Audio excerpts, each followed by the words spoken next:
कहानी एक ऐसे अमीर परिवार की है जिनके पूर्वज अपने पीछे सोने चांदी का एक बहुत ही बड़ा खजाना छोड़ गए हैं, लेकिन उस धन के साथ पीढ़ियों पुराना एक भयानक श्राप भी जुड़ा है। ट्विस्ट तब आता है जब महाराजा की मौत के बाद उनका बड़ा बेटा यतेंद्र लालच में अंधा होकर उस खजाने को खोल देता है और उसके शरीर में कली नाम के एक खूंखार राक्षस की आत्मा समा जाती है। अब एक तरफ पूरा गांव और छोटा भाई प्रमेंद्र एक रहस्यमय जादुई पेड़ के सहारे इस मुसीबत से लड़ रहे हैं, तो दूसरी तरफ खुद राक्षस बन चुका उसका बड़ा भाई तबाही मचाने पर उतारू है। क्या प्रमेंद्र इस भयानक श्राप को खत्म कर पाएगा और आखिर में साक्षात भगवान काल भैरव को क्यों रौद्र रूप धारण करना पड़ा, यही जानने के लिए देखेंगे आज की कहानी। फिल्म के बिल्कुल शुरुआती सीन में हमें साल 1800 का समय दिखाया जाता है। भारी बारिश के बीच एक पति पत्नी अपने घर से निकलकर एक दूसरी झोपड़ी की तरफ जा रहे होते हैं। वहां पहुंचकर वो कहते हैं कि हमने एक नया घर बनाया है और हम चाहते हैं कि आपकी छोटी बेटी लक्ष्मी के रूप में हमारे नए घर में कदम रखे। दरअसल उस गांव में ये माना जाता था कि इस परिवार की जो दूसरी संतान है, मतलब छोटी बेटी, वो जिसके भी घर में जाती है वहाँ सुख समृद्धि और सारी खुशियां आ जाती हैं। इसीलिए वो रिक्वेस्ट करके उसे अपने घर बुलाते हैं और लड़की के माता पिता भी मान जाते हैं, लेकिन वो साथ में एक शर्त रखते हैं कि उनकी बड़ी बेटी को साथ नहीं लाना है। ऐसा इसीलिए क्योंकि वो बड़ी बेटी अपनी छोटी बहन से बिल्कुल उल्टी थी। वो जहाँ भी जाती थी काम बिगड़ जाता था और वो अपने साथ बहुत सारे अपशकुन और बदकिस्मती लेकर आती है। शर्त के मुताबिक छोटी बेटी को नए घर ले जाकर पूजा पाठ शुरू कर दिया जाता है। दूसरी तरफ वो बड़ी बेटी अकेलेपन में बहुत रोती है और उसे समझ नहीं आता कि वो क्या करे। रोते बिलखते वो उसी जगह पहुंच जाती है जहां पूजा हो रही थी। उसे वहां देखकर सब लोग डर जाते हैं। उसके मम्मी पापा पूछते हैं तुम यहाँ क्यों आई? तभी वो बच्ची जोर जोर से रोने लगती है। उसके रोते ही वहां मौजूद सभी लोगों के पेट में भयानक दर्द होने लगता है और वो उल्टियां करने लगते हैं। ये देखकर बच्ची के माता पिता उसे मारते पीटते वहां से घसीट कर ले जाते हैं। अगले ही सीन में दिखाया जाता है कि वो बड़ी बच्ची मर चुकी है और उसकी लाश एक रहस्यमय पेड़ से लटकी हुई है। तभी बैकग्राउंड में एक वॉइस ओवर गूंजती है। भगवान शिव को जो भयंकर विष पीना पड़ा था उसकी एक खौफनाक बूंद धरती पर आ गिरी थी। उस जहर की बूंद से कली नाम के एक राक्षस का जन्म हुआ था। यह कली राक्षस जहाँ भी होता है वहाँ सिर्फ बुराई और बर्बादी ही आती है। इंसानों के मन का लालच, झूठ, जलन और जुआ, ये सब उसी की वजह से इंसानों पर हावी होते हैं। यहाँ तक कि महाभारत में पंच पांडवों की बर्बादी के पीछे भी इसी राक्षस का हाथ था। आगे वो आवाज बताती है कि जहाँ लक्ष्मी का आदर नहीं होता वहाँ एक और खौफनाक शक्ति का जन्म होता है जिसका नाम है अलक्ष्मी, मतलब दरिद्रता और बदकिस्मती की देवी। इसके बाद कहानी प्रेजेंट समय में आती है और हम 3 मेन कैरेक्टर को देखते हैं। सबसे पहला नाम है प्रमेंद्र, जिसे भगवान पर अटूट विश्वास है। उसने योग और आध्यात्म की बहुत सी विद्याएं सीखी हैं और वो इस बारे में अपने गुरुजी से बात कर रहा होता है। दूसरी तरफ कहानी उसके पिता के पास जाती है जो उस गांव के सबसे बड़े और सम्मानित आदमी थे। गांव के सभी लोग उन्हें महाराजा कहकर बुलाते हैं। इस समय गांव में एक बहुत बड़ी समस्या चल रही है। महाराजा एक ऐसे इंसान है जो हमेशा जनता की मदद के लिए तैयार रहते हैं और लोगों को खुश रखते हैं। जब गाँव के बहुत से लोग उनके पास इकट्ठा होते हैं तो एक गांव वाला कहता है, मालिक, पिछली बार जब हमारी फसलें सड़ गई थी तो आपने अपने गोदाम से हमें अनाज देकर बचाया था, लेकिन इस बार भी वही समस्या आ खड़ी हुई है। हमें आपसे अनाज लेने में कोई दिक्कत नहीं है मालिक, लेकिन अगर हमारी जमीन पर बार बार यही बीमारी लगती रही तो आगे चलकर यहाँ खेती करना ही नामुमकिन हो जाएगा। सभी गांव वाले अपनी जमीन और भुखमरी को लेकर महाराजा के सामने रोने बिलखने लगते हैं। महाराजा समझ नहीं पा रहे कि वो इस समस्या को कैसे हल करें। इसी बीच उन्हें सोते समय बार बार एक बहुत ही अजीब और डरावना सपना आ रहा था। वो सपने में देखते हैं कि एक अनजान दरवाजा है और एक कुत्ता एक बहुत बड़े पेड़ को देखकर लगातार भौंक रहा था। तभी अचानक उस पेड़ से एक इंसान का कटा हुआ सिर नीचे गिरता है। वो कुत्ता उस सिर को अपने मुंह में दबाकर लाता है और महाराजा के महल के दरवाजे पर रख देता है। ये देखते ही महाराजा डर कर नींद से जाग जाते हैं। अगर ये सपना एक बार आया होता तो वो इसे भूल जाते हैं, लेकिन ये डरावना सपना उन्हें बार बार आ रहा है जिससे वो बहुत ज्यादा परेशान रहने लगे हैं। उनकी पत्नी भी इस बात को लेकर फिक्र करती है और कहती है, क्यों ना आप हमारे गाँव के तांत्रिक या पुजारी से मिलकर इस बारे में बात करें। महाराजा इस बार सोच विचार करने लगते हैं। इसके बाद कहानी में तीसरे मेन कैरेक्टर की एंट्री होती है जिसका नाम है यतेंद्र या फिर यतु। यतु महाराजा का बड़ा बेटा है। कहानी में आते ही उसका स्वभाव साफ पता चलता है। जहाँ एक तरफ महाराजा का पूरा परिवार गाँव वालों का भला करने में लगा रहता है, वहीं इस लड़के को किसी की कोई परवाह नहीं है। वो बहुत ही लालची और स्वार्थी है जो हर काम सिर्फ अपने फायदे और तरक्की के लिए करता है। कहानी में उसकी पत्नी को भी दिखाया जाता है। ये सब मिलाकर अंदर महाराजा का एक परिवार है। अगले दिन जब सब लोग साथ बैठकर खाना खा रहे होते हैं तब महाराजा का बड़ा बेटा यतु अपने बिजनेस को और बढ़ाने के लिए अपने पापा से पैसों की मांग करता है, लेकिन महाराजा उसे एक भी पैसा देने से साफ मना कर देते हैं। महाराजा उसे समझाते हैं कि यह धन दौलत हमारे पूर्वज हमारे ऐशो आराम या स्वार्थ के लिए छोड़कर नहीं गए हैं, ये सब गांव के लोगों की भलाई और उनके सुख दुख के लिए है, इसलिए हम अपने निजी फायदे के लिए इस तिजोरी को हाथ भी नहीं लगा सकते। पिता की यह बात सुनकर यतु मन ही मन काफी गुस्सा होने लगता है। महाराजा अपने बड़े बेटे को डांटते हुए कहते हैं, अगर हमने इस पैसे का गलत इस्तेमाल किया भी तो बहुत बड़ा पाप लगेगा। इसी बात को लेकर बाप बेटे में बहस शुरू हो जाती है। वो दोनों बात कर ही रहे होते हैं कि तभी गांव का एक लड़का दौड़ता हुआ महल के सामने आता है। वो रोते हुए कहता है, मालिक मेरी माँ की तबीयत काफी खराब है, कोई भी दवा काम नहीं कर रही, प्लीज कुछ कीजिए। महाराजा तुरंत अपने छोटे बेटे प्रमेंद्र को बुलाते हैं और कहते हैं, इन्हें अपने गाड़ी में बैठाकर फौरन हॉस्पिटल ले जाओ। लेकिन साथ ही महाराजा उसे एक सख्त चेतावनी देते हैं, रास्ते में जो दूसरा शॉर्टकट वाला रास्ता पड़ता है उस रास्ते पर किसी भी कीमत पर मत जाना। प्रमेंद्र उस बीमार माँ और उसके बेटे को गाड़ी में बैठाकर निकल पड़ता है, लेकिन जैसे वो कुछ दूर जाते हैं देखते हैं कि मेन रास्ते पर एक बहुत बड़ा पेड़ गिरा हुआ था, जिसके वजह से आगे जाना मुमकिन नहीं है। उधर उस माँ की हालत पल पल बिगड़ती जा रही थी। कोई और रास्ता न देखकर प्रमेंद्र मजबूरी में उसी मना किए गए शॉर्टकट वाले रास्ते पर गाड़ी मोड़ देता है। उस रास्ते पर एक बहुत बड़ा और अजीब सा पेड़ था। जैसे ही गाड़ी उस पेड़ के पास पहुंचती है वो अचानक अपने आप एक गहरे गड्ढे में फंस जाती है। प्रमेंद्र गाड़ी को बाहर निकालने की बहुत कोशिश करता है, लेकिन तभी उस डरावने पेड़ की परछाई गाड़ी पर पड़ने लगती है। गाड़ी के अंदर ही वो बीमार माँ दम तोड़ देती है। माँ को खोने के दुख में उसका बेटा जोर जोर से रोने लगता है और प्रमेंद्र को समझ नहीं आता कि वो क्या करे। जब महाराजा को इस बात का पता चलता है वो समझ जाते हैं कि अब तांत्रिक या सन्यासी बाबा से मिले बिना कोई काम नहीं चलेगा। वो तुरंत उस सन्यासी से मिलने पहुंच जाते हैं। सन्यासी बाबा महाराजा को देखकर बोलते हैं, तुम्हारे पूर्वज तुम्हारे लिए सिर्फ धन दौलत और सोना चांदी छोड़कर ही नहीं गए हैं, बल्कि वो अपने हिस्से का पाप और पुण्य भी तुम्हारे नाम छोड़ गए हैं। वही पुराना पाप अब साए की तरह तुम्हारे परिवार के पीछे पड़ा है। अगर तुम्हें अपने परिवार को इस पाप के प्रकोप से बचाना है तो तुम्हारे महल के बाहर जो वो बहुत बड़ा पेड़ है उस पेड़ की तुम्हें पूजा करनी होगी। ये समझना होगा कि इस पेड़ से ही गांव का भला होने वाला है। जब गांव का हर एक इंसान बिना किसी भेदभाव के उस पेड़ के आगे सिर झुकाएगा और उसकी पूजा करेगा तब जाकर सब कुछ ठीक होगा।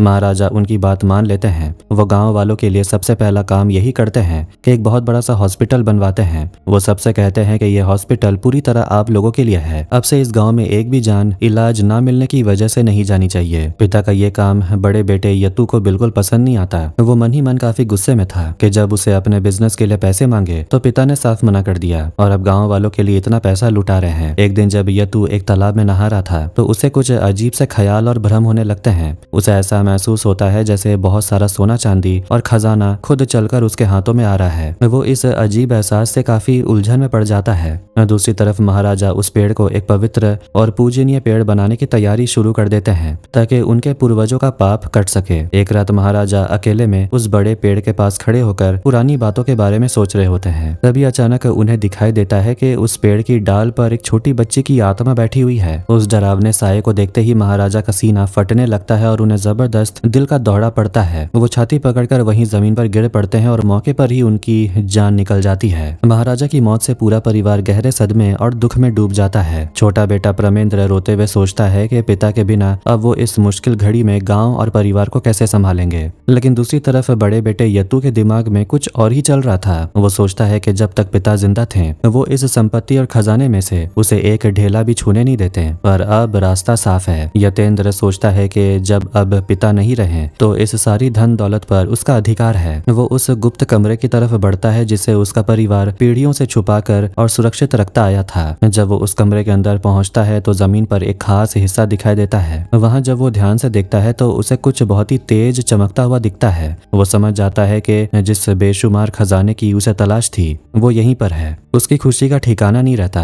वो इसी लालच और खुशी के साथ वापस अपने महल के अंदर जाने लगता है। उसी समय एक मरी हुई बच्ची का भूत साये की तरह उसके ठीक पीछे पीछे महल के अंदर आने लगता है। लेकिन जैसे ही वो बुरी शक्ति चौखट पर पहुंचती है वो अंदर कदम नहीं रख पाती। वो ऊपर देखती है तो वहां नजर बट्टू टंगा होता है। वो भूत उसे वहां से नोच देता है और चबाकर खा जाता है। ये सब होने के साथ ही दूसरी तरफ छोटा बेटा प्रमेंद्र अपने पिता की अस्थियों को नदी में विसर्जन करने के लिए निकल पड़ता है। जब वो सारे संस्कार कर रहा होता है तब उसकी माँ उसे बताती है कि उनके पूरे परिवार पर एक बहुत बड़ा और भयानक श्राप है। जब प्रमेंद्र पूछता है कि ये श्राप कहाँ से और कैसे शुरू हुआ तो माँ कहती है इसकी वजह तुम्हारे परदादा हैं, लेकिन उन्होंने ऐसा क्या गुनाह किया गया। माँ अभी इस बात का खुलासा नहीं करती। इधर महल में अब दोनों भाइयों के बीच विचारों की दीवार खड़ी होने लगती है और दरार आ जाती है। छोटा बेटा प्रमेंद्र सोचता है कि उसे अपने पिता के दिखाए रास्ते पर चलना है और गांव वालों की हमेशा मदद करनी है, लेकिन उसका बड़ा भाई यतेंद्र सोचता है कि पिता तो चले गए, अब हमें इस सब में सिर्फ अपना फायदा और मुनाफा देखना चाहिए। इसी बीच गांव का एक गरीब आदमी भूख के कारण अनाज की चोरी करके खा लेता है। प्रमेंद्र उसे देख लेता है और अपने भाई से कहता है इसे माफ कर देना चाहिए क्योंकि इसने सिर्फ भूख मिटाने के लिए ऐसा किया, लेकिन ये तू चीख कर कहता है कि वो उसे कभी माफ नहीं करेगा और सजा देकर रहेगा। इस बात को लेकर दोनों भाइयों में काफी बहस हो जाती है। बड़े भाई यत्तू को ये बात बर्दाश्त नहीं होती और वो अपने छोटे भाई से खुद को बड़ा साबित करने की जिद पकड़ लेता है। वो गुस्से में शपथ लेता है कि मैं साबित करके रहूंगा कि मैं इस परिवार में सबसे बड़ा और ताकतवर हूँ। दूसरी तरफ कहानी छोटे भाई प्रमेंद्र पर आती है। वो जब महल के बाहर लगे उस बड़े और रहस्यमय पेड़ के पास जाता है तो वो पेड़ उससे बात करने की कोशिश करता है। हजारों जुगनू उस पेड़ के चारों तरफ घूमने लगते हैं और प्रमेंद्र का उस पेड़ के साथ एक अजीब सा रिश्ता बन जाता है। उसे वहाँ एक छोटी बच्ची का साया दिखाई देता है जो उसे देखकर मुस्कुरा रही होती है। उधर हॉस्पिटल में जिसे महाराजा ने गरीबों की मुफ्त मदद के लिए बनवाया था, वहाँ पहुंचकर बड़े भाई यतू ने सब कुछ बदल दिया। वो साफ कह देता है कि जिसके पास पैसा नहीं है उसके लिए यहाँ कोई जगह नहीं है। एक गरीब आदमी अपनी मरती हुई बच्ची को लेकर हाथ जोड़ता है, लेकिन यतू के कहने पर उसे पीट कर हॉस्पिटल से बाहर निकाल दिया जाता है। जब ये बात प्रमेंद्र को पता चलती है तो वो बहुत दुखी होता है और पिता के जिस नेक काम के लिए हॉस्पिटल बनाया गया वो बंद हो जाता है। तभी वो रहस्यमय पेड़ प्रमेंद्र की मदद करता है। पेड़ पर बैठी वो छोटी बच्ची मुस्कुराती है और सारे जुगनू जाकर पेड़ के एक खास फूल पर बैठ जाते हैं। प्रमेंद्र समझ जाता है कि ये कोई जादुई फूल है। वो उस फूल को तोड़ता है और उस बीमार बच्ची के पास भिजवा देता है ताकि वो ठीक हो सके। उसी समय बड़े भाई यतू के सिर पर उस गुप्त कमरे के सोने और खजाने को हासिल करने का भूत सवार हो जाता है। वो एक बड़ी सी कुल्हाड़ी लेकर खजाने वाली जगह पर पहुंचता है और दीवार को जोर जोर से तोड़ने लगता है। तभी उसे वहां एक चेतावनी लिखी हुई दिखती है, तुम चाहे जो भी कर लो, तुम्हें हमेशा इसी जगह मेरे साथ रहना होगा। यतू इस बात को नजरअंदाज करके जैसे ही संदूक को खोलता है उसके सामने सोने का एक बहुत बड़ा खजाना आ जाता है। वो लालच में अंधा होकर सोने की चीजों को देखने लगता है। दरअसल उस सोने के साथ ही उस दुष्ट राक्षस कली की बुरी आत्मा उसके अंदर समाने लगती है। वहां सोने का एक पुराना मुकुट रखा था। यतू जैसे ही उस मुकुट को उठाकर अपने सिर पर रखता है वो सोना पिघलकर उसके शरीर के अंदर बहने लगता है। उसकी आंखें बदल जाती है और वो पूरी तरह उस भयानक राक्षस के कब्जे में आ जाता है। दूसरी तरफ उस जादुई फूल के असर से वो बीमार बच्ची बिल्कुल ठीक हो जाती है और उसकी जान बच जाती है। प्रमेंद्र गांव वालों को समझाते हैं कि ये पेड़ कोई मामूली पेड़ नहीं बल्कि ये सबकी भलाई करने वाली एक अच्छी शक्ति है। ये चमत्कार देखकर गांव के सभी लोग उस पेड़ के सामने हाथ जोड़ते हैं और श्रद्धा के साथ उसकी पूजा करना शुरू कर देते हैं। दूसरी तरफ उस खजाने के गहनों को छूने के बाद बड़ा भाई यतू धीरे धीरे पूरी तरह राक्षस बनता जा रहा था। वो एक एक करके सोने के सारे गहने अपने शरीर पर पहनने लगता है। इसी बीच उसकी गर्भवती पत्नी की गोद भराई का फंक्शन होता है।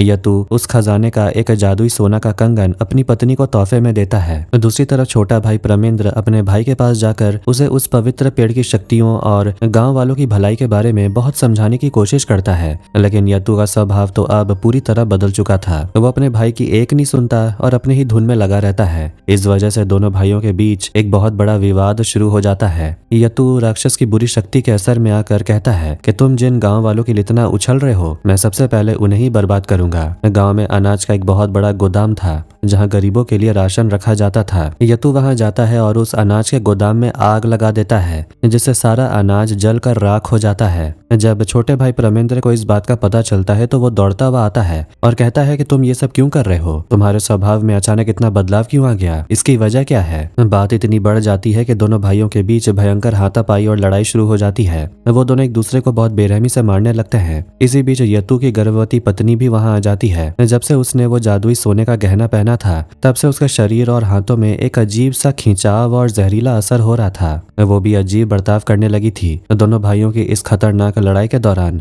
वो गर्भवती पत्नी अनजाने में बीच में आ जाती है और जोर से जमीन पर गिर पड़ती है। वो दर्द से तड़पने लगती है और सब उसे तुरंत हॉस्पिटल ले जाने लगते हैं। इस सब के बीच छोटे भाई प्रमेंद्र को समझ आ जाता है कि उसके बड़े भाई यतू का रूप बदल रहा है और उसके शरीर के अंदर कोई बहुत बुरी शक्ति समाई हुई है। वो तुरंत इस मुसीबत का हल ढूंढने के लिए अपने गुरुजी के पास जाता है। जब वो गुरुजी को सारी बात बताता है तब जाकर उसे पता चलता है कि उसके पूर्वजों ने अतीत में कितना बड़ा पाप किया था। गुरुजी बताते हैं कि ये सारा पाप उनके परदादा के समय से शुरू हुआ था। वो परदादा बहुत ही दुष्ट, लालची और धोखेबाज इंसान थे। जो लोग उस पर भरोसा करते थे वो उन्हें ही चूना लगाता था। वो सीधे सीधे गांव वालों को ब्याज पर पैसे देता था और जब वो गरीब लोग पैसा वापस नहीं कर पाते थे तो वो उनकी जमीन, जायदाद और घर सब कुछ हड़प लेता था। इस तरह धोखाधड़ी करके उसने बहुत सारी संपत्ति इकट्ठा कर ली थी। जुए के खेल में भी उसने गांव वालों को फंसाकर उनका सब कुछ लूट लिया था। उसी गांव में एक गरीब परिवार था जिसे फिल्म के बिल्कुल शुरुआती सीन में दिखाया गया था। उस गरीब आदमी के घर में पहले एक बेटी पैदा हुई थी, लेकिन जब से वो बच्ची पैदा हुई उस परिवार में सब कुछ बर्बाद होने लगा और हर काम बिगड़ने लगे।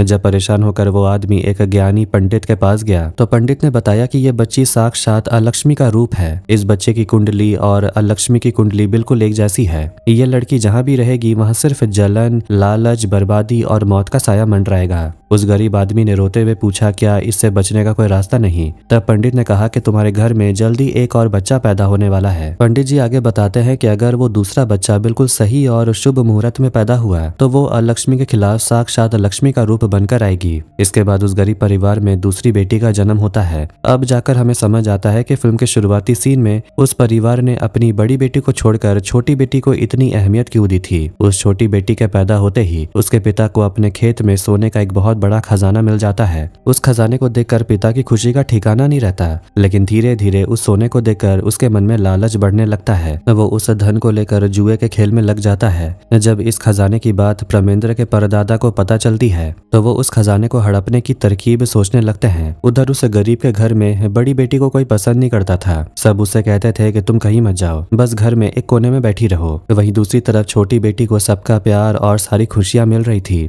इस वजह से बड़ी बेटी के मन में बहुत गुस्सा और नफरत भर जाता है। इसी बीच वो लालची परदादा उस खजाने को छीनने के लिए गुंडों के साथ उस गरीब के घर में घुस जाता है। वो घर के लोगों को बुरी तरह मारता, पीटता है और जबरदस्ती पूछताछ करता है। उसे पता चल जाता है कि खजाना कहाँ छुपा हुआ है और ये सब उसकी छोटी बेटी लक्ष्मी के आने की वजह से हुआ। वो परदादा सबसे पहले उस छोटी बच्ची को अगवा कर लेता है और बाकी पूरे परिवार को उसी घर में बंद करके जिंदा जला देता है। इसके बाद परदादा के गुंडे उस खेत को खोदते हैं और उन्हें सारा खजाना मिल जाता है। वो बोलता है, अब हमें जो चाहिए था वो मिल गया, इसलिए इस छोटी बच्ची को भी जान से मार दो। ये सब वो बड़ी बहन दूर से देख रही होती है। भले ही वो अपनी छोटी बहन से नाराज थी, लेकिन आखिरकार वो उसकी सगी बहन ही तो थी। अपनी बहन की जान खतरे में देखकर वो बड़ी बच्ची अपनी नफरत भूलकर तेजी से दौड़ती है और उसे बचाने की कोशिश करती है, लेकिन वो जालिम गुंडे उस बड़ी बच्ची को बड़ी बेरहमी से मार डालते हैं। इसी खौफनाक हादसे के बाद उस पूरे परिवार और गांव को इस श्राप ने घेर लिया था। गुरुजी आगे बताते हैं कि वो रहस्यमय पेड़ असल में उन दोनों बच्चियों की आत्माओं को अपने अंदर समेटे हुए है। अब सवाल ये था कि वो बड़ी बच्ची मतलब कि अलक्ष्मी उस राक्षस कली के पीछे क्यों घूम रही है। इसका कारण ये है कि जो भी इंसान कली के प्रभाव में आता है, अलक्ष्मी का साया अपने आप उसके पीछे पीछे चलने लगता है।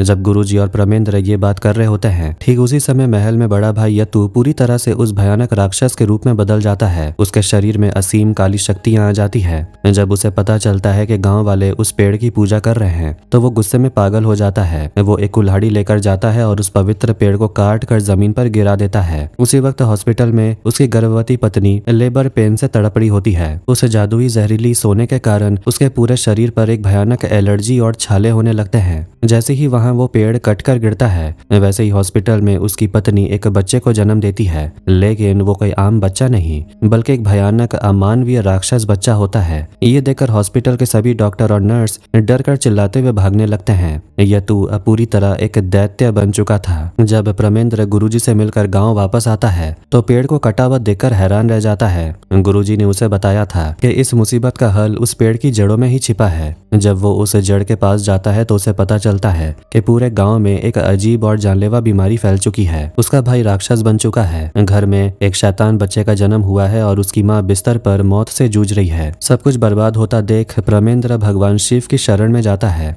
वह उस पवित्र पेड़ की सूखी जड़ों को लेकर मंदिर में हवन कुंड की पवित्र आग में डालता है और भगवान से प्रार्थना करने लगता है। तभी वहां पर महाशक्तिशाली राक्षस बन चुका यतु आ धमकता है। वह मंदिर में मौजूद लोगों को बड़ी बेरहमी से मारने लगता है और फिर प्रमेंद्र की तरफ बढ़ता है। प्रमेंद्र का मकसद उन जड़ों को जलाकर उसकी भस्म को शिवलिंग पर चढ़ाना था ताकि शिव का प्रकोप जागे। जैसे ही प्रमेंद्र मुट्ठी में भस्म लेकर शिवलिंग की तरफ बढ़ता है, वो राक्षस अपनी तलवार से वार करता है। तलवार प्रमेंद्र की गर्दन के पास पहुंच जाती है, लेकिन तभी भस्म की एक बूंद शिवलिंग पर गिर जाती है। भस्म गिरते ही चमत्कार होता है और भगवान शिव साक्षात महाकाल काल भैरव के रौद्र रूप में प्रकट हो जाते हैं। इसके बाद काल भैरव और उस राक्षस के बीच भयंकर युद्ध होता है। काल भैरव अपने पैरों से उस राक्षस को कुचल देते हैं और अपने त्रिशूल से उसका सिर धड़ से अलग कर देते हैं। राक्षस का अंत करने के बाद काल भैरव उसका कटा हुआ सिर हाथ में लेकर मंदिर में एक खौफनाक रुद्र तांडव करने लगते हैं और इसी रोंगटे खड़े कर देने वाले दृश्य के साथ ये फिल्म यहीं पर एंड हो जाती है।